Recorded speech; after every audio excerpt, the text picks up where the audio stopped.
beliau mengangkat tangan dan berdoa. Doa yang menutupi wafatnya Nabi Muhammad. Doa yang menutupi kepergian Rasulullah. Apa doa beliau? Allahumma khaffif ala ummati fi sakaratil maut wa thaqqil alayya. Ya Allah, ringankanlah sakaratul maut umatku. Berikan rasa sakit sakaratul maut mereka kepada aku, ya Allah. Ringankan sakaratul maut mereka dan beratkan sakaratul mautku. Aku memimpin mereka, aku penanggung jawab mereka. Jangan beri mereka rasa sakit, tapi berikan rasa sakit sakaratul maut mereka kepada aku, ya Allah. Apa yang telah kalian korbankan untuk Nabi Muhammad? Apa yang telah kalian perjuangkan untuk Nabi Muhammad?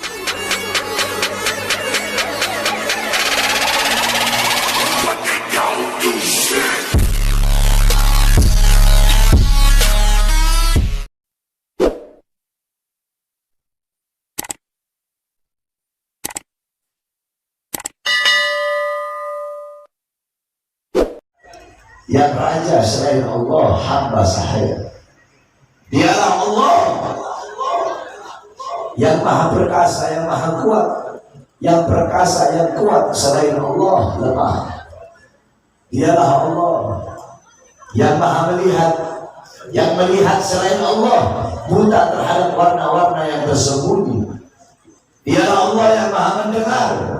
Yang mendengar selain Allah tuli terhadap suara-suara yang jauh dan suara-suara yang dekat akan menulikannya. Dialah Allah yang dimana kedekatan hamba dengannya tidak akan membuat hamba itu setara dengannya.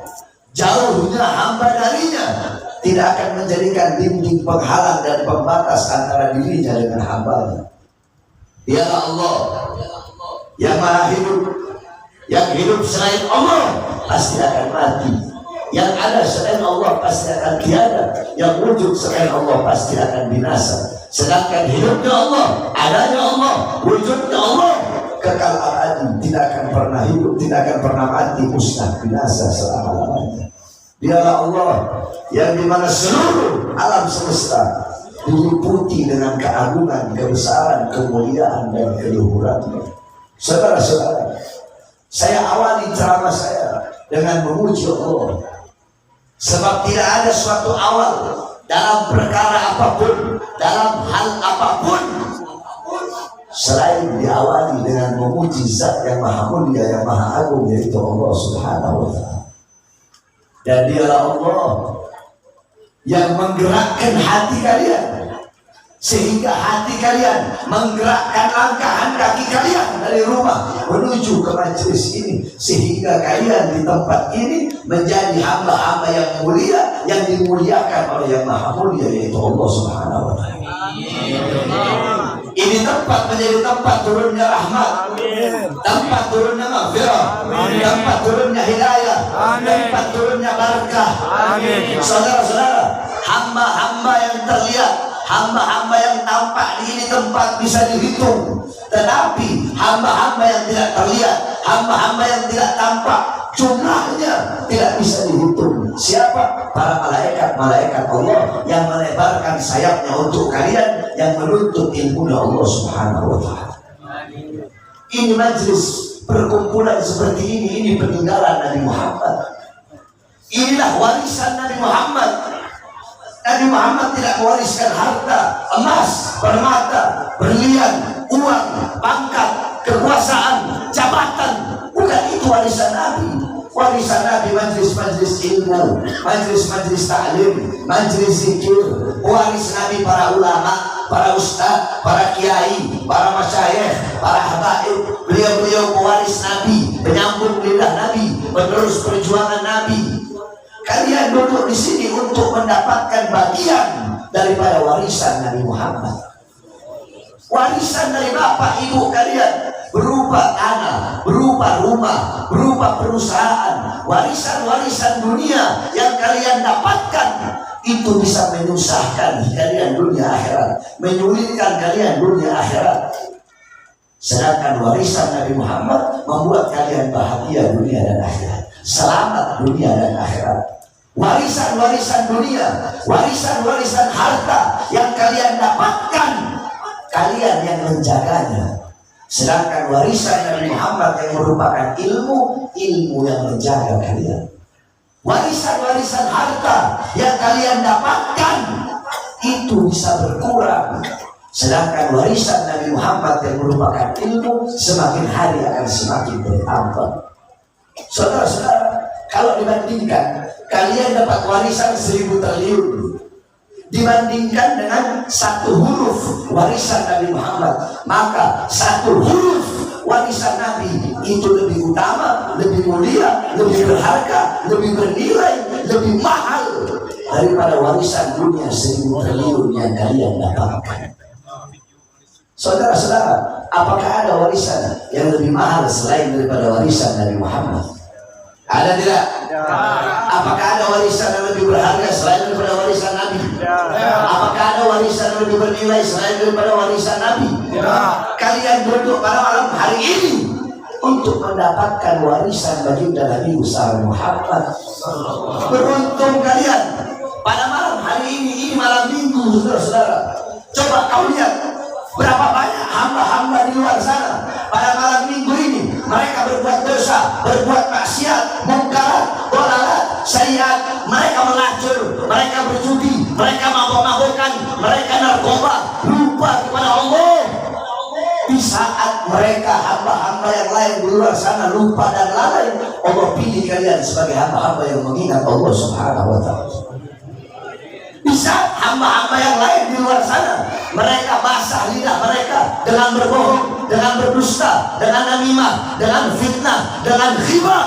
Tapi Allah memilih kalian sebagai hamba-hamba yang lidahnya basah dengan berzikir dan bersalawat kepada baginda Nabi besar Muhammad.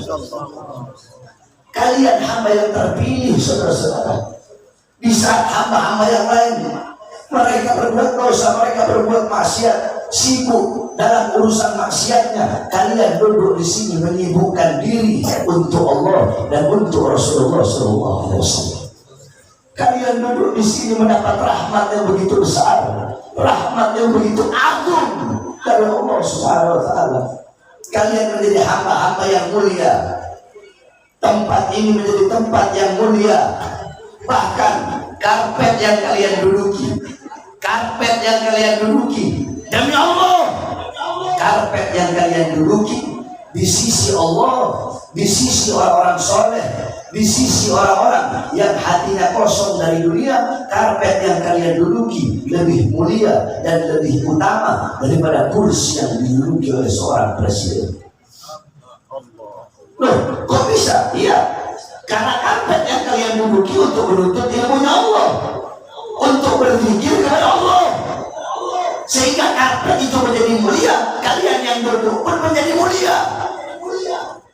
Kita menjadi mulia karena ilmu, kita menjadi mulia karena Nabi Muhammad. Saudara-saudara, contoh seperti ini. Alam taro jildal hagiro mugabbalan bithaqafi lama ansara jildal mushafi. Tidak pernahkah kalian melihat kulit yang hina, kulit yang tidak berharga, kulit yang tidak bernilai, kulit tersebut dicium di mulut-mulut ketika kulit itu menjadi sampul daripada ayat suci Al-Quran. Contoh, saya punya kulit. Ini kulit saya. Ini kulit saya sobek jadi dua. Yang ini saya bikin jadi dompet, yang ini saya bikin jadi sampul ayat suci Al-Quran. Sama nggak kulitnya? Sama. Jawab yang keras, sama nggak? Sama. Cuma bedanya yang ini jadi dompet, yang ini jadi sampul ayat suci Al-Quran. Yang jadi dompet kalian sentuh walaupun nggak punya kutu, nggak apa-apa kan? Yang jadi dompet sentuhnya harus punya kutu. Tidak. Taruh di bawah boleh nggak? Boleh. Kalian lempar ke tong sampah boleh nggak? Boleh. Boleh kan? Boleh. Tapi yang jadi sampul ayat suci Al-Quran, apakah boleh kalian pegang tanpa wudu? Boleh taruh di tempat di bawah? Harus dimuliakan? Ditaruh di tempat yang tinggi? Padahal sama-sama kulit. Kulitnya sama. Apa yang membedakan? Yang satu bercampur dengan sesuatu yang mulia. Apa itu? Ayat suci Al-Quran. Nah, kalian duduk di sini menjadi mulia, dan perkara-perkara yang berkaitan dengan ilmu dan dengan Rasulullah menjadi mulia. Kenapa menjadi mulia? Karena kita adalah umat baginda Nabi besar Muhammad. Menjadi mulia karena kita duduk di sini menuntut ilmunya Allah Subhanahu wa Ta'ala. Duduk berkumpul bersama ulama, duduk berkumpul bersama orang-orang soleh. Saudara-saudara, jangankan semasa hidup berkumpul bersama ulama. Diceritakan dulu di Zanbar, di Hadramut, ada orang fasik, ada orang yang suka berbuat dosa, suka berbuat maksiat. Tidak ada satupun yang mau menguburkan dia. Akhirnya dikuburkan sama keluarganya di samping pemakaman Zanbar. Zanbar itu adalah kuburan para wali, kuburan para ulama, kuburan orang-orang soleh. Dikubur di pinggir temboknya. Akhirnya ada ulama yang bermimpi. Ini ulama bermimpi Faqihul Muqaddam, Al-Imam Faqihul Muqaddam Muhammad bin Ali Ba'alawi. Beliau kakeknya para habaib, kakeknya As-Saggaf, Al-Idrus, Al-Habsyi, Al-Aqqas bin Syahab. Beliau Faqihul Muqaddam Tajul Aimatil Arifin, mahkota para ahli ma'rifat, Qudwatul Muhaqqiqin, pedoman para ahli hakikat, Syekhus Syuyuhus Syariah, gurunya para guru-guru syariat. Beliau menghatamkan Al-Quran 1 rakaat sholatnya di umur 7 tahun. Beliau lam yanam 33 sanatan, 33 tahun tidak tidur. 33 tahun tidak tidur, tidak siang hari, tidak juga malam hari. Ditanya, ya Imam, kenapa kau tidak tidur? Apa jawab beliau? Bagaimana saya bisa tidur? Melihat ke kanan surga, melihat ke kiri neraka, melihat ke atas arsy Allah Subhanahu wa Ta'ala. Beliau dikubur di Zanbar. Nah, ada ulama mimpi Faqihul Muqaddam bangun dari kuburnya, masuk ke dalam kuburnya ini orang fasik tadi. Ketika ini orang fasik sedang disiksa, diazab oleh Munkar Nakir, Faqihul Muqaddam berkata, sir ya Munkar wa Nakir, pergi kamu wahai Munkar Nakir, jangan kamu siksa ini orang, kamu siksa dia, kamu azab dia, jeritan dia, teriakan dia, mengganggu zikirku kepada Allah. Itu orang fasik dapat syafaat, diangkat azabnya, digantikan dengan rahmat hanya gara-gara kuburnya dekat dengan kuburnya orang soleh. Matinya dekat dengan orang soleh itu udah mati, kuburnya doang dekat, dapat syafaat, dapat rahmat. Maka bagaimana ketika engkau masih hidup, engkau dekat dengan orang-orang soleh dan dekat dengan para ulama, para habaib, para kiai. Makanya saudara-saudara, jangan jauh dari ulama, jangan jauh dari para ustaz, jangan jauh dari para kiai, jangan jauh dari para habaib. Cintai beliau-beliau para ulama. Almarhum Ma'aman Ahad, seseorang kelak di akhirat akan dikumpulkan bersama dengan orang yang ia cintai. Muhibbal qaum yal haqqil jamaah, pecinta suatu kaum akan dikumpulkan dengan orang yang ia cintai. Man tashabbaha biqaumin fahuwa minhum, barang siapa yang menyerupai suatu kaum maka ia sama dengan kaum tersebut. Kalau engkau mengikuti Nabi Muhammad, mengikuti para sahabat, mengikuti para tabi'in, para tabi'in dan tabi'in, para imam, para salafun saleh, para ulama, orang-orang soleh, para aulia, mereka yang engkau ikuti, mereka yang engkau ikuti, engkau jadikan teladanmu, pedomanmu, qudwahmu, idolamu, engkau ikut mereka, engkau duduk bersama mereka di dunia, engkau memandang wajah mereka, sampai-sampai kata Rasulullah, man nadhara aliman nadhratan fa fariha biha fa khalaqallahu min tilka nadhra malakan yastaghfir lahu ila yaumil qiyamah. Siapa orang memandang wajah ulama, memandang wajah orang yang berilmu, memandang wajah orang soleh dengan pandangan bahagia, dengan pandangan cinta, maka dari setiap pandangan itu Allah ciptakan malaikat yang bersujud, dan dia tidak akan mengangkat kepalanya untuk memohon ampun atas dosa orang yang memandang itu. Sampai hari kiamat malaikat itu akan memohon ampun atas dosa orang yang memandang wajah orang soleh. Ikuti beliau-beliau. Kalau engkau di dunia mengikuti beliau beliau-beliau di akhirat, beliau-beliau dimuliakan, engkau pun dimuliakan. Tapi kalau yang engkau ikuti orang barat, yang engkau ikuti orang kafir, orang fasik, ahli maksiat, yang suka berbuat dosa, mereka yang engkau ikuti, mereka yang engkau teladani, mereka yang engkau idolakan, di akhirat mereka disiksa, engkau pun disiksa. Di akhirat mereka jauh dari Allah, jauh dari Rasulullah, engkau pun akan jauh dari Allah, engkau pun akan jauh dari Rasulullah. Oleh karenanya jangan jauh dari ulama. Sampai-sampai kata Rasulullah, akrimul ulama fa innahum indallahil kurama. Muliakan para ulama, muliakan para ulama, karena para ulama golongan-golongan yang mulia di sisi Allah. Man akrama aliman faqad akramani, faman akramani faqad akramallah, faman akramallah fama'wahul jannah. Barang siapa memuliakan ulama sama seperti memuliakanku, kata Rasulullah. Barang siapa yang memuliakanku sama seperti memuliakan Allah. Barang siapa yang memuliakan Allah, maka tempatnya adalah surganya Allah Subhanahu wa ta'ala. Sampai-sampai ada satu orang, Allah tanya, wahai malaikat, orang tersebut bagaimana andaikan dia melihat surgaku? Malaikat berkata, ya Allah, kalau dia melihat surgamu, maka akan dia habiskan seluruh umur hidupnya untuk beribadah kepadamu. Bagaimana kalau dia melihat nerakaku? Kalau dia melihat nerakamu, maka akan dia habiskan seumur hidupnya untuk menangis karena takut kepadamu. Apa kata Allah? Ketahuilah, aku ampuni dosa-dosanya dan aku masukkan dia kelak ke dalam surga. Kata Allah, kata malaikat, kenapa ya Allah? Dia gak cinta ulama, dia gak pernah duduk bersama ulama, gak pernah makan bersama ulama, gak pernah berkumpul bersama ulama. Kata Allah, aku ampuni dosa-dosa dia karena dia mencintai seseorang yang dia cinta kepada ulama. Jadi dia tidak cinta langsung, hanya mencintai seseorang yang cinta kepada ulama. Dalam sebuah athar diceritakan, di akhirat ada orang, Allah tanya, apakah engkau di dunia mengenal ulama? Enggak.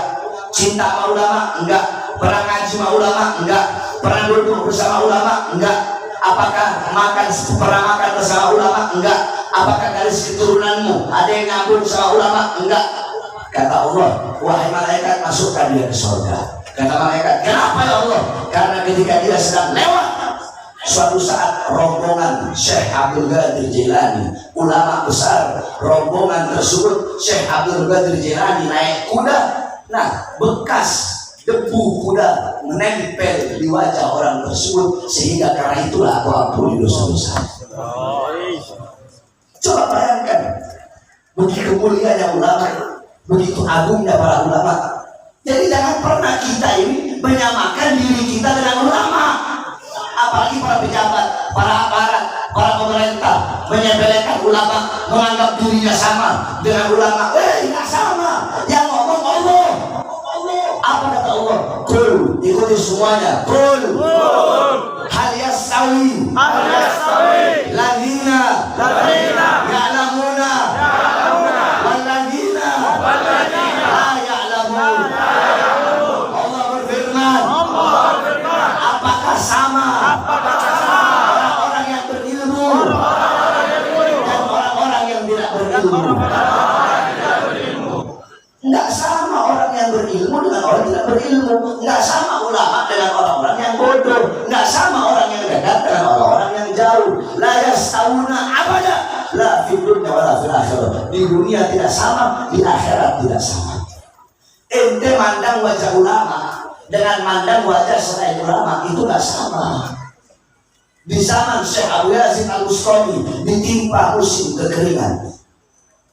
Orang-orang kampung berkumpul, mereka sholat istisqa, doa minta hujan, berkali-kali doa, tapi hujan gak turun. Ada satu anak muda yang mengangkat tangan berdoa, ya Rabb, bihaqqi ma fi ra'si inzil matar. Ya Allah, demi hak yang ada dalam kepalaku, turunkan hujan. Tiba-tiba turun hujan. Orang kampung bingung.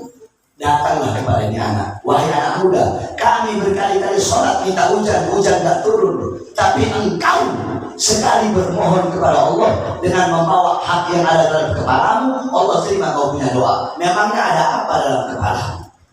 Dijawab oleh anak muda tersebut, dalam kepalaku ada kedua bola mata, yang dimana kedua bola mata ini pernah aku gunakan memandang wajah ulama besar, yaitu Syekh Abu Yazid Al-Bustami.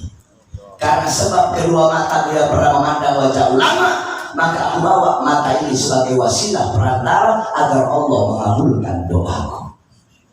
Jadi tak sama. Di akhirat Allah berikan derajat ulama sab'ami'a derajat, 700 derajat dibandingkan dengan orang beriman lainnya. Ma baina darajataini masiratu khamsami'ati am. Antara derajat yang satu dengan derajat yang lainnya jaraknya 500 tahun perjalanan kaki. Terus kita mau menyamakan diri kita dengan ulama? Hah? Saudara-saudara, di akhirat pangkat gak berlaku, jabatan gak berlaku, kekuasaan gak berlaku. Yang berlaku adalah ilmu dan amal para ulama, ilmu dan amal orang soleh yang bisa memberikan syafaat di akhirat. Salah satu golongan itu adalah para ulama. Kau pengen tahu, kalau kalian ingin tahu, gampang. Kalau kamu pengen tahu di akhirat dekat atau jauh dengan Rasulullah, pengen tahu, gampang. Engkau lihat di dunia, seberapa dekat engkau dengan majelis ilmu, seberapa dekat engkau dengan majelis taklim, seberapa dekat engkau dengan ulama, maka sedekat itulah engkau kelak dengan Rasulullah. Tapi sejauh mana engkau dengan majelis ilmu, sejauh mana engkau dengan majelis taklim, sejauh mana engkau dengan Rasulullah, dengan ulama, maka sejauh itu juga engkau dengan Rasulullah SAW. Jadi kadar kedekatan engkau di akhirat dengan Rasulullah itu menurut kadar kedekatan engkau di dunia dengan para ulama dan dengan orang-orang soleh. Oleh karenanya saudara-saudara, pulang dari ini majelis, bawa ilmunya Nabi, bawa akhlaknya Nabi, bawa adabnya Nabi, sopan santunnya Nabi, amar ma'rufnya Nabi, nahi mungkarnya Nabi, bawa kepribadian Nabi Muhammad SAW. Jadikan rumah tanggamu rumah tangga Nabi, desamu desa Nabi Muhammad, kampungmu kampung Nabi Muhammad, kotamu kota Nabi Muhammad. Jangan pernah jauh dari Nabi Muhammad SAW. Saudara-saudaraku sekalian yang dimuliakan oleh Allah, kita menjadi umat yang terbaik. Kuntum khairul ummatin ukhrijat linnas. Kalian umat terbaik yang Allah keluarkan bagi manusia. Kenapa kita menjadi umat yang terbaik?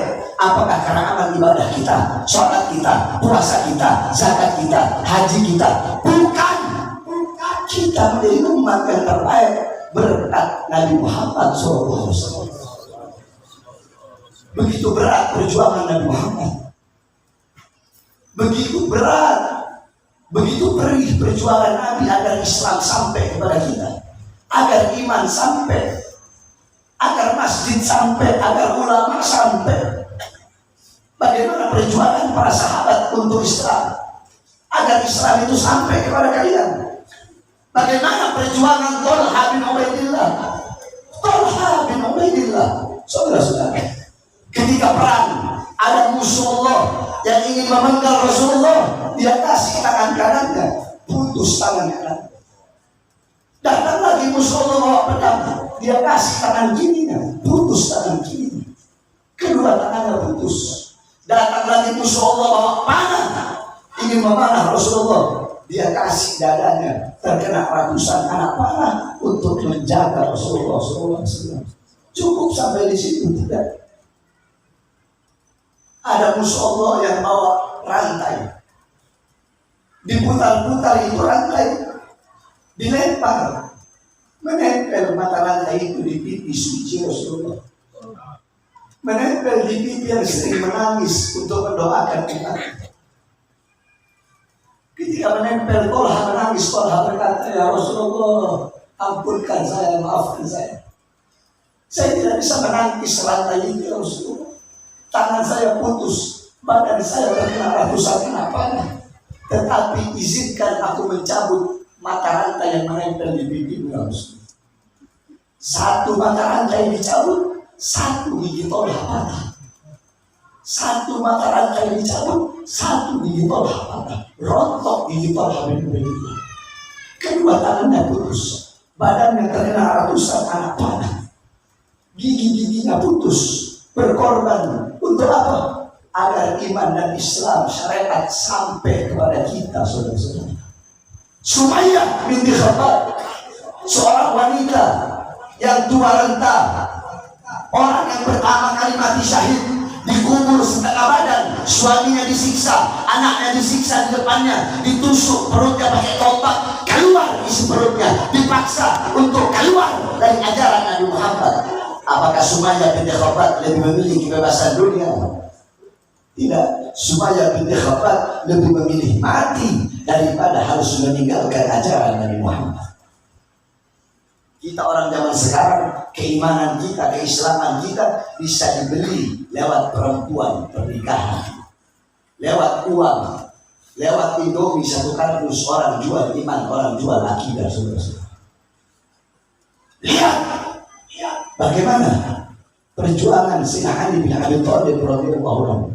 Di saat orang kafir Quraisy mereka ingin membunuh Rasulullah, beliau tidur di tempat yang ditiduri oleh Rasulullah, mengorbankan nyawanya, jiwanya. Andaikan orang kafir Quraisy nggak buka itu selimut, langsung main tebas, beliau pasti sudah mati. Tapi ketika dibuka, ternyata bukan Rasulullah, ternyata Sayyidina Ali bin Abi Thalib. Bilal bin Rabah di tengah terik matahari, dicampur, badannya dikasih batu yang besar, dipaksa keluar dari ajaran Nabi Muhammad. Apa jawaban Bilal? Lau gata'tani irban lamasdatu illa hutan. Demi Allah, andaikan tubuhku dipotong-potong menjadi beberapa potongan untuk menghentikan kecintaanku kepada Muhammad, semakin dipotong-potong, semakin aku akan cinta kepada Muhammad. Perjuangan para sahabat luar biasa. Bagaimana perjuangan Rasulullah untuk kita sebagai umat? Beliau berjuang bukan untuk keluarganya, bukan untuk anak cucunya, bukan untuk sanak saudaranya, tetapi untuk kalian sebagai umatnya. Beliau berdakwah kehujanan, kepanasan, pagi, siang, sore, malam. Beliau seorang manusia yang pernah selama 3 bulan tidak makan. 3 bulan tidak makan, kecuali hanya makan roti kering yang sebesar ini. 3 hari mengganjal perutnya dengan batu, kelaparan. Demi siapa? Demi kalian sebagai umat.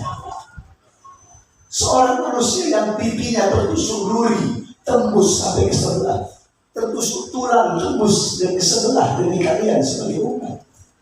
Seorang manusia yang dilempari kotoran onta, dilempari isi perut onta, dihina, dicaci, dimaki, difitnah, demi siapa? Demi kalian sebagai umat. Seorang manusia yang ketika pergi ke kota Taif oleh anak-anak kecil, beliau dihardik, dihina, orang gila, penyihir, dilempari dengan batu. Dahi yang pernah memandang wajah Allah, dahi yang pernah berjumpa langsung dengan Allah, dahi tersebut mengeluarkan darah. Ketika darah itu jatuh, ditampung terus. Ditampung itu darah agar tidak jatuh ke atas tanah. Sahabat bertanya, ya Rasulullah, kenapa kau tampung darahmu? Apa kata beliau? Andaikan darahku jatuh di atas tanah Taif, maka penduduk Taif akan ditenggelamkan oleh bumi, sedangkan mereka adalah umatku. Kasih sayang Nabi, kecintaan Nabi kepada kalian lebih besar daripada kecintaan bapak ibu kalian kepada kalian. Nanti di akhirat, bapak ibu kalian tidak bakal bisa nolong kalian, gak bakal peduli, gak bakal kenal. Gak ada orang tua kenal anak, gak ada anak kenal orang tua, gak ada suami kenal istri, gak ada istri kenal suami, gak ada kekasih kenal kekasih. Di akhirat nafsi-nafsi, sendiri-sendiri. Bahkan para nabi, para rasul tidak bisa menolong kalian. Yang mondar mandir berhadapan dengan Allah menolong kalian siapa? Rasulullah. Nabi Muhammad. Allahumma shalli alaihi. Sampai-sampai saking cintanya Rasulullah kepada kalian. Apa kata Rasulullah? Kalian dengarkan hadis baik-baik, saudara-saudara. Lau yushadu ahadukum bisyaukatin firijin la ajidu ala mahafi qalbi. Wahai umatku, Andaikan salah satu dari kalian ada yang kakinya tertusuk duri, kalian pasti merasakan sakit. Jikalau kalian merasakan sakit, maka rasa sakit yang kalian rasakan itu pun aku rasakan, bahkan sampai aku rasakan ke dalam hatiku. Adakah perlu manusia lebih cinta kepada kalian selain Rasulullah? Bahkan pada detik-detik terakhir nafasnya, sebelum beliau wafat, datang Jibril dan Israel berkata, "Ya Rasulullah, telah datang, telah tiba saatnya Allah akan menjemputmu. Engkau berjumpa dengan Allah, ajalmu akan dicabut." Apa kata Rasulullah? "Aku belum mau meninggalkan umatku sebelum Allah memberikan jaminan kepada umatku." Di akhir hayat masih mikir nasib kalian. Pergi Jibril menghadap Allah. "Ya Allah, Muhammad minta jaminan untuk umatnya." Apa kata Allah? "Basyirhu innal jannah muharramatun 'alal umam qabla an tadkhuluha ummatuh." Surga aku haramkan untuk dimasuki oleh siapapun sebelum surga dimasuki oleh umatnya. Ini jaminan dari. Datang Jibril bawa jaminan itu. Apa kata Rasulullah? "Al-an karena ini. Sekarang aku puas, sekarang aku senang. Cabutlah nyawaku wahai Israel." Dicabut nyawa makhluk yang paling mulia. Ketika dicabut nyawa Rasulullah, Rasulullah berkata mendesak, Rasulullah merasakan sakit ketika dicabut nyawa. Bagaimana dengan hamba-hamba yang sudah berbuat dosa? Di sebelah kanan beliau ada sebuah wadah berisi air. Beliau letakkan, beliau usap keringat beliau yang keluar. Beliau berkata, "Wahai Israel, apakah rasa sakit seperti ini yang nanti juga akan dialami dan dirasakan oleh umatku?" "Iya ya Rasulullah, rasa sakit seperti inilah yang nanti juga akan dialami oleh umatku." Mendengar itu Rasulullah menangis. Itu tangisan terakhir Rasulullah. Beliau mengangkat tangan dan berdoa. Doa yang menutupi wafatnya Nabi Muhammad. Doa yang menutupi kepergian Rasulullah. Apa doa beliau? "Allahumma khaffif ala ummati fi sakratil maut wa thaqqil 'alayha." Ya Allah, ringankanlah sakratul maut umatku. Berikan rasa sakit sakratul maut mereka kepada aku, ya Allah. Ringankan sakratul maut mereka dan beratkan sakratul mautku. Aku memimpin mereka, aku penanggung jawab mereka. Jangan beri mereka rasa sakit, tapi berikan rasa sakit sakratul maut mereka kepada aku, ya Allah. Apa yang telah kalian korbankan untuk Nabi Muhammad? Apa yang telah kalian perjuangkan untuk Nabi Muhammad? Nabi Muhammad berjuang demi kalian agar iman sampai, agar Islam sampai, agar takwa sampai, agar sholat sampai. Tetapi setelah itu semua sampai, malah kasih kalian sia-siakan, malah kalian campakkan. Rasulullah berdakwah berjuang seperti itu agar Al-Quran sampai, tetapi setelah Al-Quran sampai, Al-Quran kalian berdebu dan kalian lebih banyak pegang handphone. Rasulullah berdakwah berjuang agar masjid sampai, tetapi masjid di samping rumah kalian tidak pernah kalian datangi, tempat yang jauh kalian datang. Saudara-saudara, mulutmu mengaku umat Nabi Muhammad, tetapi engkau tidak mengikuti sunnah-sunnah Nabi Muhammad. Mulutmu mengaku sebagai umat Nabi Muhammad, tetapi engkau jauh dari syariat Nabi Muhammad. Nggak kenal Nabi Muhammad, buta Islam, buta Al-Quran, tidak pernah mendidik anak-anakmu dengan ajaran baginda Nabi Muhammad. Oleh karena itu saudara-saudara, gembirakan Nabi Muhammad. Dengan apa? Dengan mencintai ulama, mencintai orang soleh. Jangan pernah bosan dulu di majelis-majelis seperti ini, khususnya para anak-anak muda, kalian para anak-anak muda, sampaikan kebenaran, tegakkan keadilan. Kalian para anak muda harus jadi para pemuda-pemudi Islam yang punya mental baja untuk membela bangsa, membela agama, membela NKRI. Sampaikan kebenaran, jangan pernah takut walaupun kalian dihina, dicaci, dimaki, difitnah, dipenjara, atau sekalipun kalian dibunuh. Saudara-saudara, kakek-kakek kami sudah biasa diancam, dipenjara, bahkan risiko terbesar dibunuh. Saudara-saudara, kakek kami Sayyidina Ali bin Abi Thalib, beliau lagi sholat ditusuk dari belakang, saudara-saudara, ditikam oleh Ibn Muljam sampai beliau mati. Kenapa beliau mati? Kenapa beliau dibunuh? Apakah beliau penjahat? Apakah beliau ingin merampas kekuasaan? Tidak. Beliau dibunuh karena beliau yang berada di barisan paling depan untuk membela bangsa, membela rakyat, membela Islam, melawan kezaliman pejabat dan pemerintah. Kami punya kakek Sayyidina Hasan diracun oleh istrinya sendiri, dikhianati. Isi perutnya keluar dari mulut sampai beliau wafat. Kenapa beliau diracun? Beliau diracun karena beliau yang berada di barisan paling depan, menyampaikan kebenaran, menegakkan keadilan untuk membela bangsa, membela negara, membela rakyat, membela Islam, melawan kezaliman pemerintah. Kakek kami Sayyidina Husain bin Ali, Husain bin Fatimah, cucu yang paling dicintai oleh Rasulullah, dipenggal kepalanya. Kepalanya dipenggal, ditancap di atas tombak, dipertontonkan kepada rakyat. Dan mereka berkata, hei rakyat, wahai masyarakat, coba kalian lihat, ini cucu Rasulullah melawan kami bantai, kami bunuh, apalagi kalian. Kakek kami Imam Ali Zainal Abidin Muhammad Al-Baqir masih bayi, masih kecil, umur 7 tahun sudah di penjara. Wanita-wanita kami yang tangannya tidak pernah lepas dari wudu, dirantai, ditawan, disiksa. Itu warisan kami.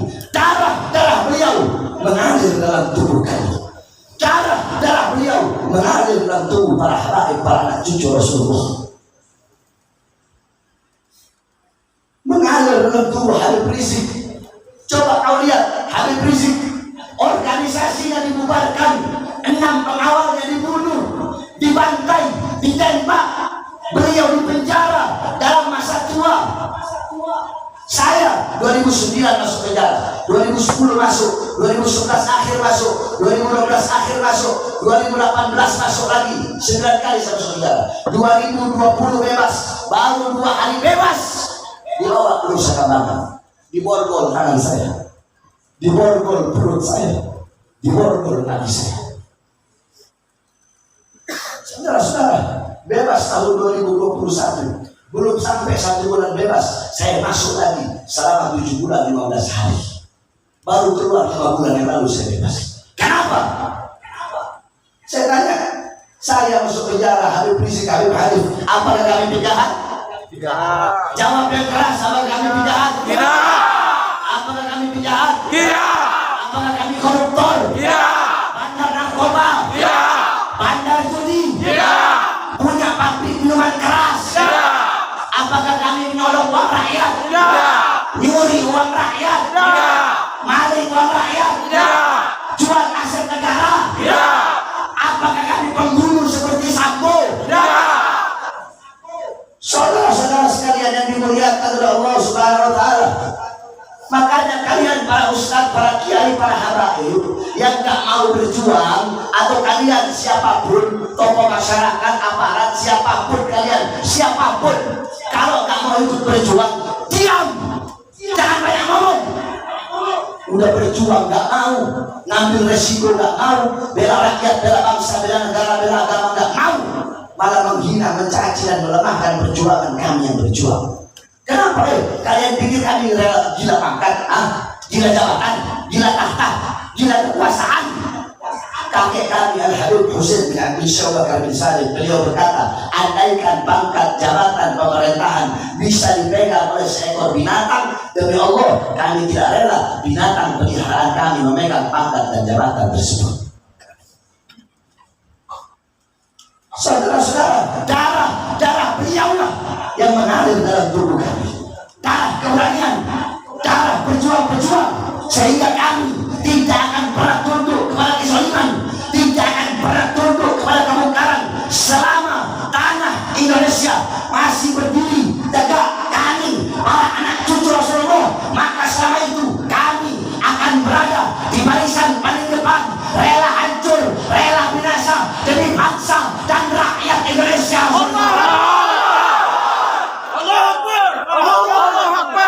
Kalian ngomong doang, kalian udah pernah di penjara? Udah pernah diborgol tangan, perut, kaki? Pernah masuk sel rusak kambangan yang ukurannya cuma 2 meter kali setengah meter? Di belakangnya dijaga sama anjing helder, pintunya semua terbuat dari komputer. Selama di situ cuma lihat 3 warna, warna abu-abu, warna merah, 2 warna putih, warna abu-abu dan warna merah. Jadi kalau kalian nggak mau berjuang, lebih baik doakan. Nggak mau doa, tak apa-apa, diam. Biarkan kami yang berjuang, biarkan kami yang mengambil risiko. Saudara-saudara, saya berkali-kali di penjara. Terakhir saya bebas tahun 2020. Bebas 2020, baru 2 hari bebas dibawa ke Nusa Kambangan. Kenapa? Karena ceramah saya meresahkan. Pertanyaannya, apa isi ceramah saya? Saya kasih tahu. Isi ceramah saya waktu itu lagi PSBB. Saya bilang, hei pejabat, hei aparat, PSBB, rakyat kalian kurung dalam rumah, tapi tidak kalian berikan kebutuhan pokoknya, nggak kalian kasih beras, minyak, kebutuhan pokok. Kalian mau bikin mati rakyat, kalian mau bikin susah rakyat. Hei pejabat, hei aparat, hei pemerintah, RT, RW, lurah, camat, bupati, wali kota, menteri, presiden.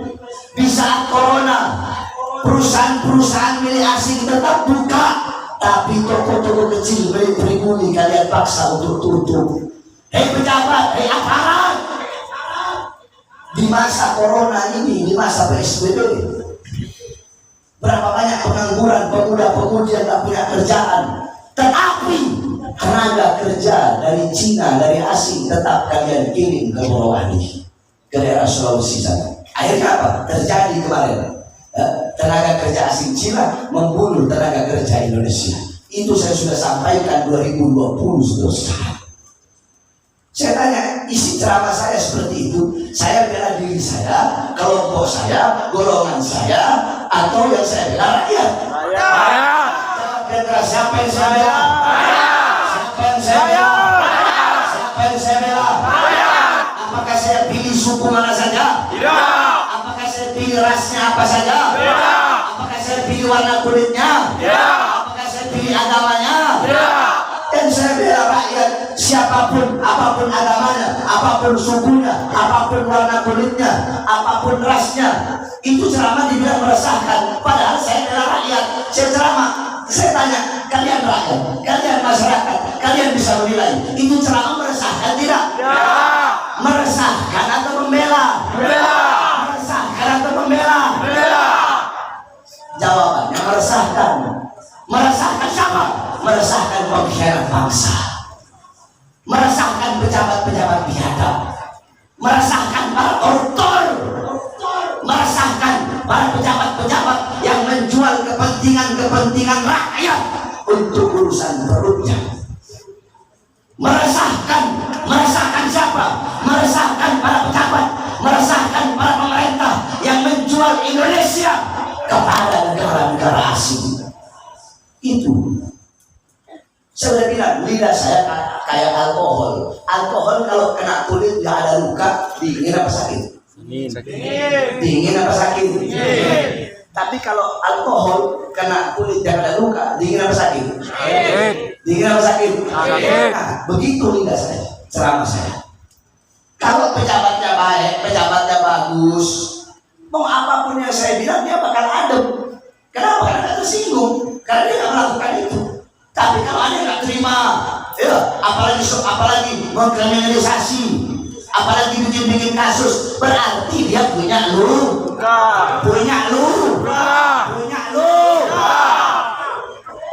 Oleh karena berkali-kali saya bersumpah, jangankan hanya di penjara, saudara-saudara, saya Bahar bin Ali bin Smith berkali-kali di persidangan saya bersumpah demi Allah bahwasanya demi bangsa, demi rakyat, demi Indonesia, jangankan hanya di penjara, nyawa saya, jiwa saya, darah saya murah harganya tumpah demi NKRI, bangsa dan rakyat Indonesia. Makanya saya tanya, masyarakat Minang siap hancur demi Islam? Siap bela Indonesia? Siap binasa demi Indonesia? Siap mati demi merah putih? Siap mati demi Pancasila? Siap mati demi Bhinneka Tunggal Ika?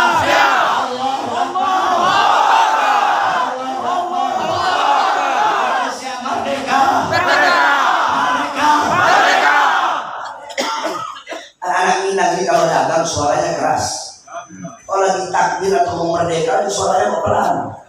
Indonesia merdeka!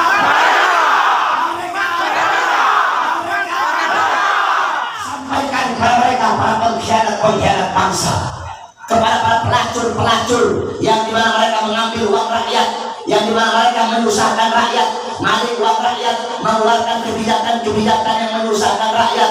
Ibu-ibu, saya tanya sekarang, sembako mahal apa murah? Naik apa enggak? BBM naik apa enggak? Minyak goreng naik apa enggak? Cabai naik apa enggak? Enak enggak? Itu yang kita perjuangkan.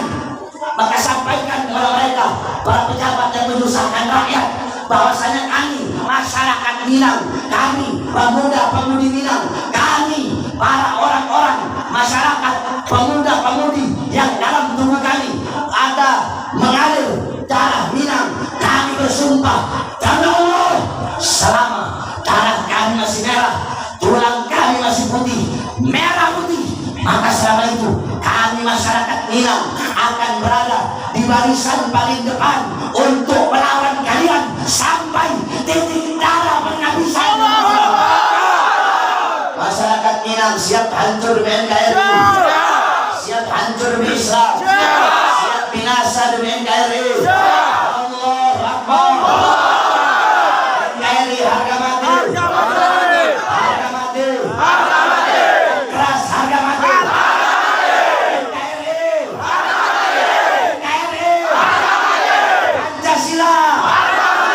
Pancasila, Bhinneka Tunggal Ika, Indonesia, ulama, Allahu Akbar. Mudah-mudahan Allah jadikan negara kita negara yang makmur, sentosa, sejahtera, pejabat-pejabat jadi pejabat yang baik, amanah. Alhamdulillah di sini banyak bapak-bapak polisi yang ada di sekarang, beliau Bapak Eka di depan juga ada. Alhamdulillah. Nah, inilah polisi-polisi yang lain harus mencontoh polisi-polisi yang seperti ini. Imam Ghazali bilang, kalau ada ulama datang ke pejabat atau datang ke aparat, itu tujuannya dunia. Tapi kalau ada aparat, pejabat, pemerintah datang ke ulama, itu tujuannya akhirat. Makanya polisi seperti ini harus kita doakan agar pangkatnya naik. Kenapa? Kalau kursi-kursi kekuasaan tidak diduduki oleh orang-orang yang baik, maka akan diduduki oleh orang-orang yang jahat. Paham? Kami berterima kasih kepada Bapak polisi yang telah menjaga keamanan. Alhamdulillah, acara aman, lancar. Ya, jadi jangan pernah punya mindset, punya pikiran bahwasanya Islam itu radikal, Islam itu teroris. Itu yang ngebom itu orang goblok itu, nggak ngerti agama, belajarnya setengah-setengah.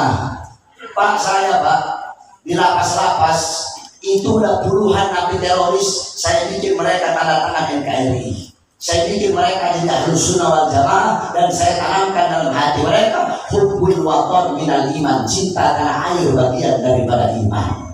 tetap aja saya bilang radikal. Ini kita Islam, takbir, langsung bilang teroris. Ngomong Allahu Akbar, dibilang teroris. Pakai lambang la ilaha illallah Muhammad Rasulullah, dibilang radikal. Jenggot panjang, dibilang teroris. Goblok. Amerika menyerang Irak, menyerang Afghanistan, ribuan umat Islam yang mati, bayi-bayi yang tidak berdosa terbakar. Kenapa tak bilang Amerika teroris? Rusia menyerang Chechnya, ribuan yang mati umat Islam. Kenapa tak bilang Rusia teroris? Serbia menyerang Bosnia, ribuan umat Islam yang mati. Kenapa tak bilang mereka teroris? Myanmar menyerang Rohingya, umat Islam di Rohingya digenosida, dibunuh, dihanguskan, direbus hidup-hidup, dibakar. Kenapa tak bilang Rohingya teroris? Cina membawa mereka menyiksa, membunuh, membantai umat Islam yang berada di Uighur. Kenapa kok tak bilang Cina teroris?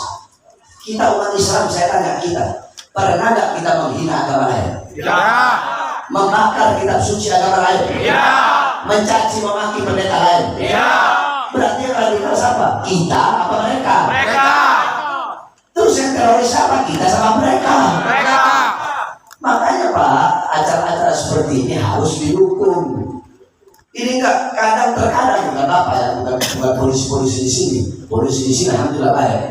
Terkadang itu pun dulu, sekarang udah enggak. Kalau ada panitia mau saya sampai ceramah, Habib aku ganti aja deh jadi Habib keras terus ngomongin pejabat pemerintah. Datang ke saya panitia, saya bilang, bilang sama polisinya, sama kapolresnya atau sama kapolda, bilang kalau mau ngatur saya ceramah, saya nggak bisa diatur. Kalau mau ngatur saya ceramah, suruh dia yang ceramah dan saya ceramah. Oleh karenanya, mudah-mudahan beliau dipanjangkan umur. Amin. Semua bawa polisi tadi yang menjaga acara ini, mudah-mudahan panjang umur. Amin. Allah permudahkan urusan dunia akhirat. Amin. Khususnya saudara-saudara yang hadir di sini semua. Mudah-mudahan berkah dunia akhirat. Terakhir, sebelum saya tutup, saudara-saudara, ini kan bulan Rajab ya. Ya. Ada peringatan besar yang kita kenal dengan Isra Mi'raj. Ya. Tadi kan karena waktu jadi saya nggak bahas Isra Mi'raj. Kalau saya bahas panjang lebar bisa sampai jam 5. Jadi sebenarnya saudara-saudara, daerah-daerah lain tuh iri sama daerah yang ada di Padang. Semua WhatsApp ke saya. Kami berkali-kali minta jadwal Habib dari 5 tahun lalu, 6 tahun lalu, yang di Jambi, yang di Riau, yang di Pekanbaru. Kemarin tanggal 8, tanggal 9 itu saya di Batam, tidak hadir.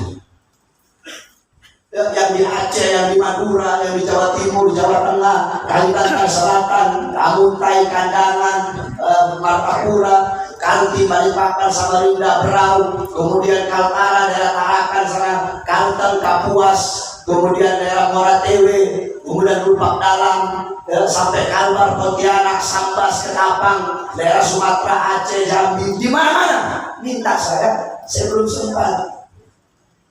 Nah, makanya mereka iri sama masyarakat Padang ini. Kok bisa Habib sampai? Kita berkali-kali ngundang, Habib tak sampai. Saya bilang, mungkin orang Padang doanya wiritan yang kuat. Tapi bagaimana saya 2 hari di sini ada cari orang Minang? Bercanda. Ya, jadi saya akan memberikan referensi. Saudara-saudara pelajari kitab-kitab yang akan saya sebutkan ini, kitab yang menjelaskan tentang Isra Mi'raj. Rekam kalau bisa, pelajari dan kalian akan mendapatkan pemahaman yang jelas, pemahaman yang rinci tentang kejadian Isra wal Mi'raj. Ya. Pertama, kitab As-Siraj Al-Wahhaj fi Hada'iqil Mi'raj, karangan Al-Imam Abu Ishaq Muhammad bin Ibrahim An-Nu'mani Asy-Syafi'i. Kemudian kitab Al-Mi'raj, karangan Al-Imam Abdul Qasim Abdul Karim Al-Bushairi. Kemudian kitab Ar-Risalah fil Mi'raj, karangan Al-Imam Abdul Hasan Ali bin Muhammad Al-Lahni. Kemudian kitab An-Nurul Wahhaj, kemudian kitab Al-Ayah Az-Zahimah Al-Bahira fil Mi'raj Syarih Dunya wal Akhirah, karangan Al-Imam Al-Hafidz Samsuddin Muhammad Ibn Yusuf Asy-Syami Ad-Dimashqi. Kemudian satu lagi kitab karangan beliau, al-ayat al-bayyinat fil mi'raj sayyidi ahlul ardi was samawat. Kemudian kitab Ayatul Kubra fi syarah qissatul Isra karangan al-Imam As-Suyuti. Kemudian kitab Qissatul Mi'raj karangan al-Imam Said Usman Syaqq bin Muhammad Syaqq. Kemudian kitab Afdhurul Manhaj fi Isbat Isra wal Mi'raj karangan daripada Imam Syekh Muhammad bin Abdullah. Kemudian ada lagi kitab Tawus Siraj fi Fadli Rajab wa Qissah Al-Mi'raj karangan daripada Imam Sayyid Muhammad Amin Al-Kurdi. Kemudian kitab bin Hajjus Syami Mukhtasar Mi'rajus Syami karangan Imam Syekh Yusuf bin Ismail An-Nabhani. Kemudian kitab An-Nurul Wahhaj karangan Imam Sayyid Ali Zainal Abidin bin Muhammad Al-Hadi Al-Barzanji. Kemudian disyarahkan diberi nama kitab Tajul Ibtihaj ala Nuril Wahhaj karangan Imam Ja'far ibn Ismail Al-Barzanji.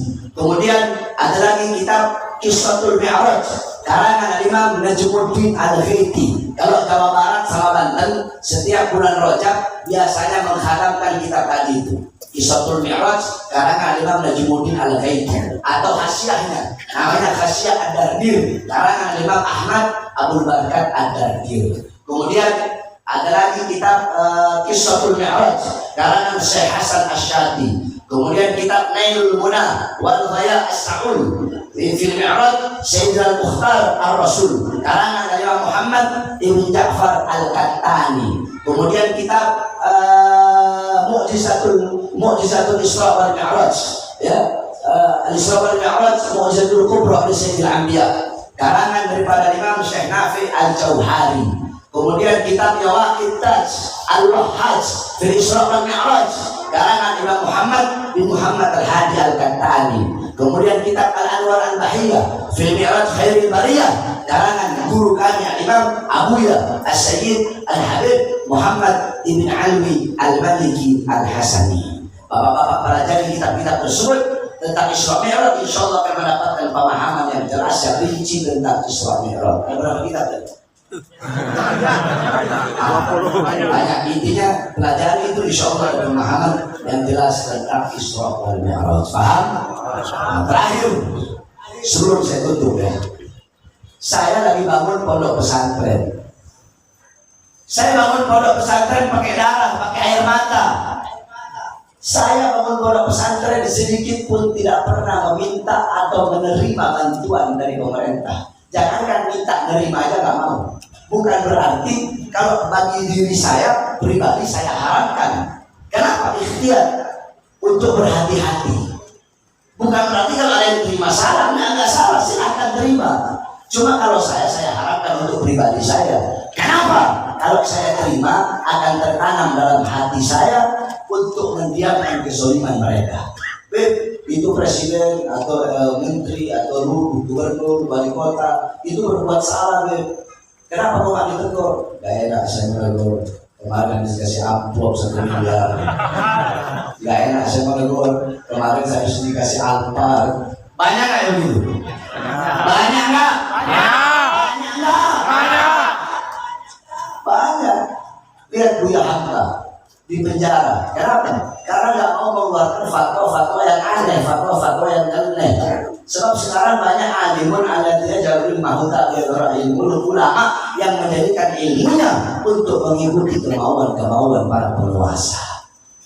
Oleh karenanya saya harapkan bantuan dari saudara-saudara yang hadir di sini untuk mengeluarkan hartanya di jalan Allah. Ingat, tidak ada harta yang bisa menyelamatkanmu dalam kubur kecuali harta yang dikeluarkan di jalan Allah Subhanahu wa taala. Oh, saya susah, saya miskin, saya nggak punya uang. Saudara-saudara, susah, miskin tidak menjadi penghalang bagi orang untuk sedekah. Saya cerita sedikit boleh? Boleh.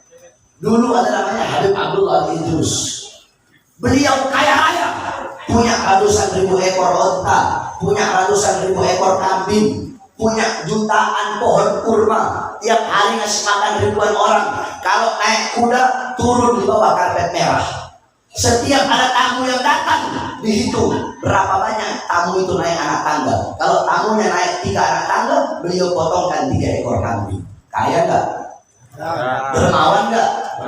Dermawan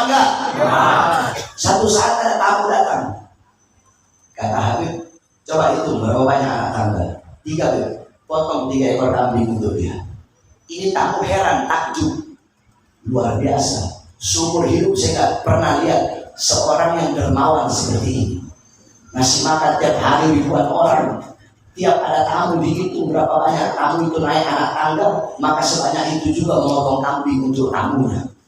Apa kata Habib Abdullah? Saya mah biasa aja, nggak kaya, nggak dermawan. Ada lebih kaya dari saya. Siapa? Saya punya adik namanya Habib Husin. Ini tamu tadi mikir kalau kakaknya aja kayak gini, gimana adiknya yang katanya lebih kaya? Datang Habib Husin. Ternyata setelah datang, rumahnya reot, rumahnya gubuk. Nyampe ke situ, cuma disediain apa? Disediain kopi setengah sama roti kering setengah. Ya orang mikir, katanya lebih kaya. Tapi kok cuma dikasih kopi setengah sama roti kering setengah.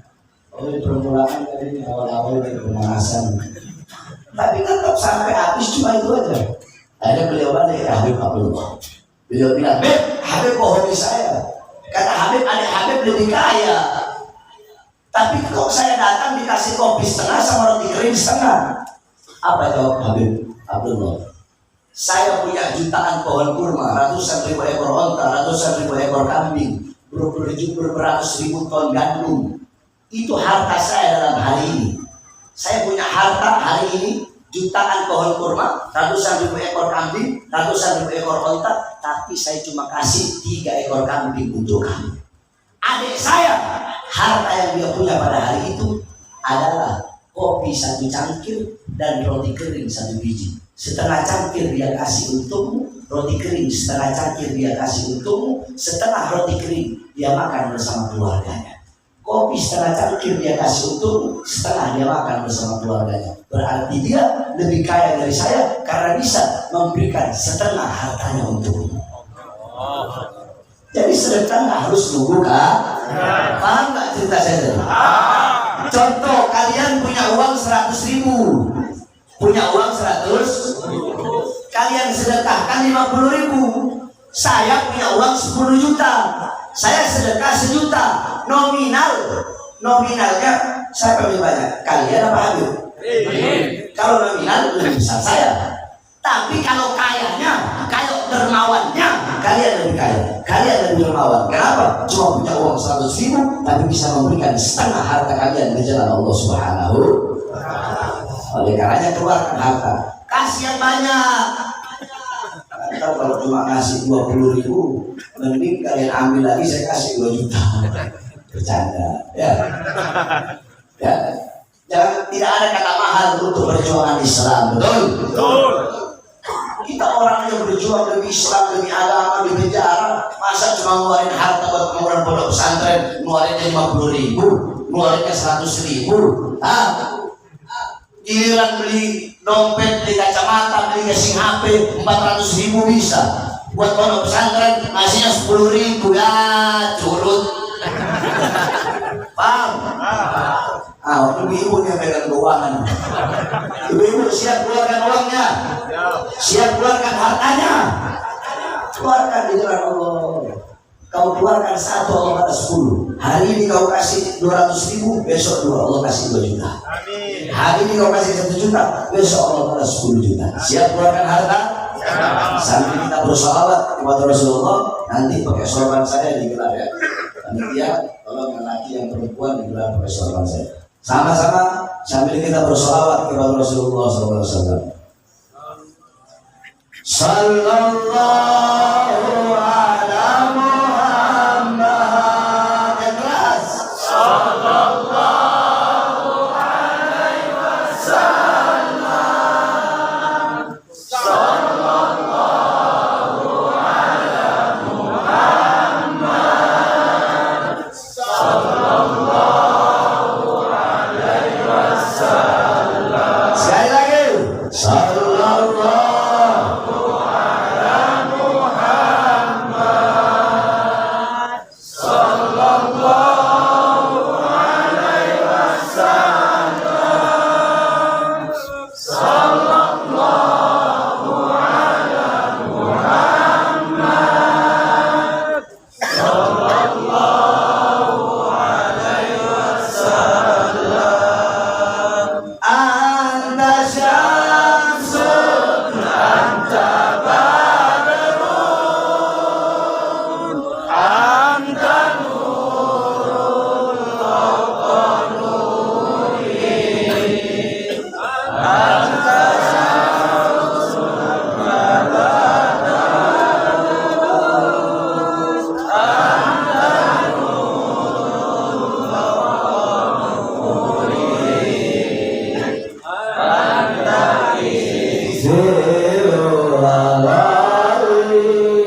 Rahman